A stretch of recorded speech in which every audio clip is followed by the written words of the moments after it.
लेकिन ये जितने जय भीम वाले हैं इनसे पूछो जय भीम का मतलब क्या है। तुम क्या आपस में आदान प्रदान करना चाहते हो।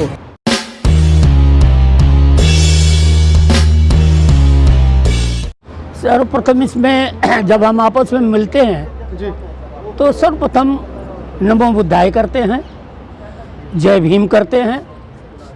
तो हम आप लोग जब जय भीम या नमो बुद्धाय करते हैं तो इसका मतलब क्या हुआ। जिससे हमने नमो बुद्धाय जय भीम किया उसने भी वो उलट कर कह देता है नमो बुद्धाय जय भीम। लेकिन इसका सेंस क्या हुआ, हम लोग नहीं समझते एक दूसरे के बारे में कि इसका मतलब क्या हुआ। लोगों से पूछो तो कह देते बाबा साहब को याद करते हैं, भगवान बुद्ध को याद करते हैं। हम पूछते याद करने से क्या हो जाएगा। आप किसी को याद कर लो उससे क्या हो जाएगा। तो फिर क्या करना चाहिए। ज़रूरत इस बात की है कि हम बहुत कुछ थोड़े में कह देने का हमारा भाव होता है। अगर एक शब्द से हम आपके भाव नहीं पाते हैं तो उस शब्द का कोई मतलब नहीं रह जाता है। ठीक इसी तरह से बाबा साहब ने हमको दिया, बाबा साहब की जो आइडियोलॉजी है वो है समता, स्वतंत्रता, बंधुता और न्याय। ये चार बातें उन्होंने दिया। तो चार बातों का मतलब है जब हम किसी से जय भीम करते हैं तो इसका मतलब हुआ भाई हम आप समान हैं, हम आप स्वतंत्र हैं और हम आप भाई भाई हैं। हम आप एक दूसरे के साथ अन्याय नहीं करेंगे। उलट कर उसने भी कह दिया जय भीम भाई जय भीम। तो इसका मतलब यह हो गया कि भाई हम आप स्वतंत्र हैं, हम आप समान हैं और हम आप भाई भाई हैं और हम आप एक दूसरे के साथ अन्याय नहीं करेंगे, है ना। ये मतलब हो गया जय भीम का। तो जय भीम थोड़े से शब्द से दोनों ने एक दूसरे को अपने भावों का आदान प्रदान कर दिया। लेकिन ये जितने जय भीम वाले हैं इनसे पूछो जय भीम का मतलब क्या है। तुम क्या आपस में आदान प्रदान करना चाहते हो। हम एक संक्षेप में जैसे हमने कहा था पूजा, पूजा में कितना विस्तार है, पूजा से क्या मतलब है।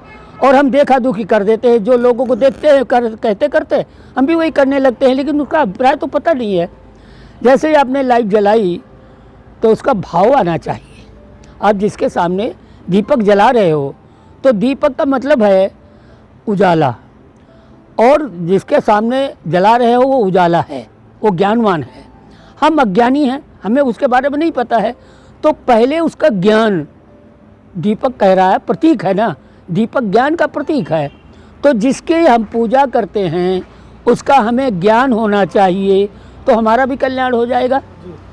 लेकिन हम खाली दीपक जला देना चाहते, लोगों को जलाते देखा हमने भी जलाने लगे। पूजा में कुछ वस्तुओं का प्रयोग होता है और उन वस्तुओं के बारे में हमें जानकारी होना चाहिए, यानी पूर्ण जानकारी। जिसकी हम पूजा करते हैं उसकी हमें पूर्ण जानकारी होना चाहिए। तो जानकारी कैसे होगी।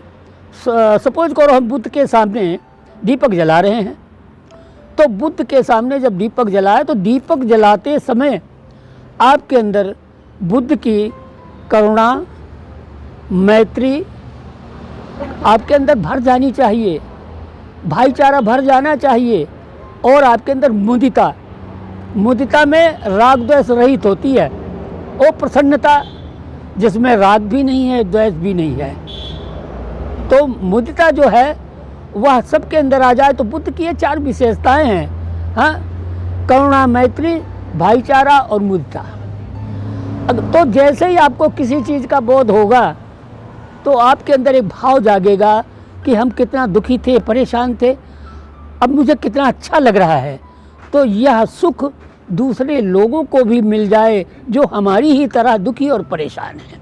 तो उसके अंदर करुणा जगती है, और जो करुणा जगती है तो उसके अंदर मैत्री भाव आता है, प्रिय लगने लगता है, मैत्री भाव आता है। मैत्री भाव होते ही उसके साथ हमारा संबंध जुड़ता है, भाई बन जाता है, भ्रात बन जाता है। और जैसे उससे संबंध जुड़ता है तो भाई से भाई मिल कर के एक वह प्रसन्नता होती है जिस प्रसन्नता की सारे संसार को ज़रूरत है।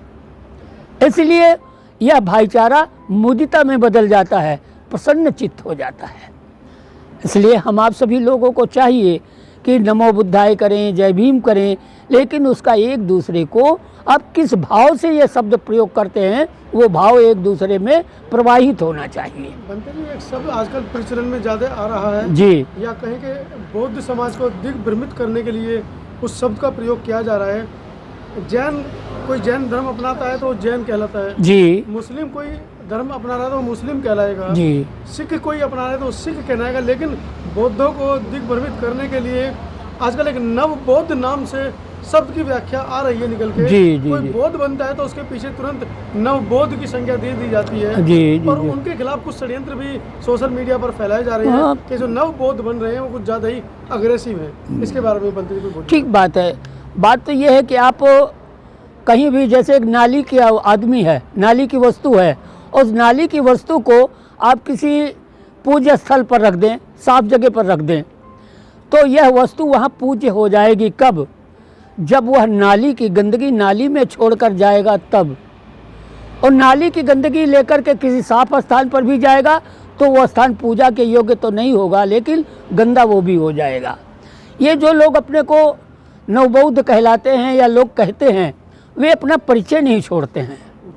सबसे बड़ा दोष उनके अंदर ये है, वो अपना भूत भूलते नहीं हैं और जहाँ बैठते हैं वहाँ भूत की ही चर्चा करते हैं।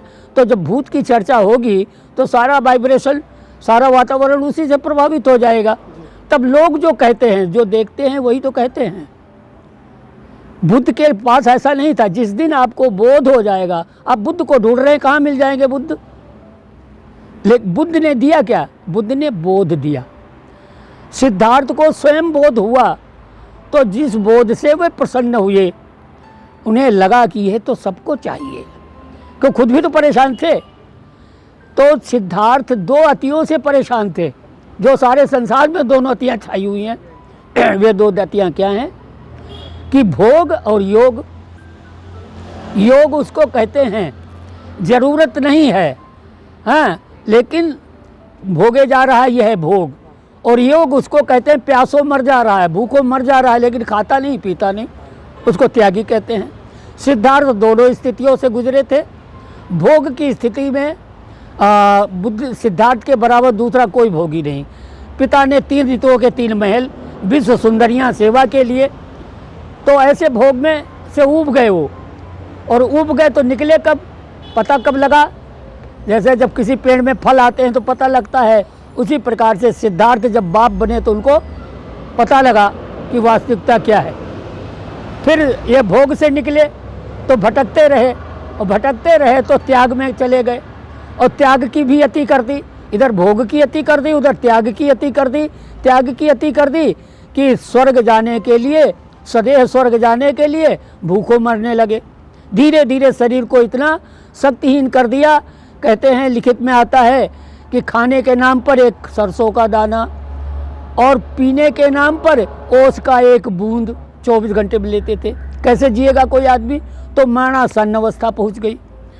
अब मरणासन अवस्था पहुंच गई तो इनको होश आया, क्योंकि शरीर को छुआ तो धूल जैसा झड़ रहा है, पेट पकड़ा तो पीठ आ गई, पीठ पकड़ा तो पेट आ गया। इतना कंचन जैसी काया लेकर आया था, ये जीर्ण शीर्ण शरीर हो गया, तो सदैव स्वर्ग कब जाएगा?